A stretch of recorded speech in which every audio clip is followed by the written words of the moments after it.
சாப்பாடு கொடுக்க போலாமா ஃப்ரெண்ட்ஸ்? ஆமாங்க, தானத்தில் சிறந்த தானம் அன்னதானம். வீட்டில் ஒரே ஒருத்தரோட குடிப்பழக்கத்தால வீடே கஷ்டப்பட்டு அதுல இருந்து மீண்டு இருந்தீங்கன்னா நீங்க இப்ப நல்லா இருக்கீங்க. இந்த மாதிரி குடியால கஷ்டப்படுறவங்களுக்கு நீங்க ஏதாச்சும் செய்யணும்னு நினைச்சீங்கன்னா என்னோட பெஸ்ட் ஒப்பீனியன் அன்னதானம் தாங்க. அதை முன்னிட்டு அவங்க நம்ம மையத்துக்கு ஆர்சிசி ரங்கா கேர் சென்டருக்கு அவங்க மதிய உணவு அளிச்சிருக்காங்க.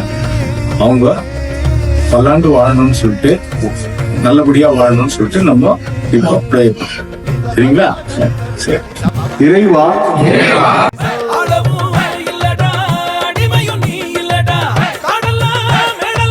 இந்த அன்னதானம் எப்படி கொடுக்கணும் நீங்க தெரிஞ்சுக்கணும்னா கமாச்சிசில வந்து நம்பர் கொடுங்கன்னா நீங்க அவங்கள கான்டாக்ட் பண்ணீங்க.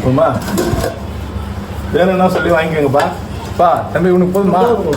இந்த வீடியோ மதுவால யார் ஃபேமிலிலாம் பாதிக்கப்பட்டிருக்கோ அவங்களுக்கு சமர்ப்பணம்.